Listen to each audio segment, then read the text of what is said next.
Hello everyone, welcome back to my channel. आज आपण मन सहित एक न्यू ब्लॉग भाविली शेयर करी। मुझे एक्चुअली भुवनेश्वर जाऊँगी, मुझे बस स्टैंड जाऊँगी चल चलिकिना, तो भाविली आपण मन सहित वीडियो करिकिना शेयर करी। तो बस रे जीवी से बस स्टैंड को जाऊँगी। फाइनली बस ही पाईगली। बस बहुत फांका रोचे कहीं कोविड पे लोक बेसी बस रे जीवा आसिया करूना। तो मुझे बस रे जाऊँगी। बस ओल्हेला पुणी आपण मान सहित कथा हेबी। जदि आपण मैंने कौटिकी भी बस रे जीवा आसिया करछंती तो बहुत केयरफुल ही जीवा आसिया करंतु। मास्क पिंधंतु और हाथ को बार बार सैनिटाइज मध्य करिवे। फाइनली मु भुवनेश्वर पहुँची गली। एबे मु जाउची भाई को दुकान पाखक। भाई को दुकान अच्छी, भाई दुकान पाखे थे। मु भाई को दुकान पाखक गले भाई सहित घर को जीवी। मुझे एक्चुअली माने कहनी क्या केवल दीदी ही जानी मु भुवनेश्वर आसली। भाई जानी ना, मना करी न कहवा लगी।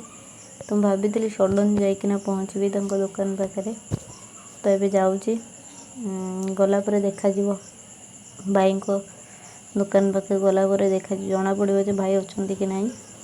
आसतु देखा। कटक भुवनेश्वर एबे भी सटडाउन सैटरडे संडे रोचे, से सब मार्केट बंद, पूरा दुकान बजार सब किसी बंद रोचे। फाइनली मु भाई को दुकान पाखे पहुँचली। भाई ऑलरेडी जानी ही सारी थे मुझे आसूची बोली दीदी फोन करके कहीदे। एबे आमे घर को जाऊँ।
फाइनली भाई को घरे मु पहुँची गली।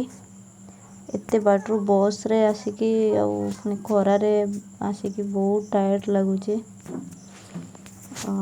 आपण मैंने समस्त भिडटी देखिले। जदि आपण मानू समस्त भिडटी भल लगी ताहले लाइक करंतु, शेयर करंतु, आउ चैनल को मोर सब्सक्राइब करिया लगी जमा भी भूलंतु नहीं। Thank you.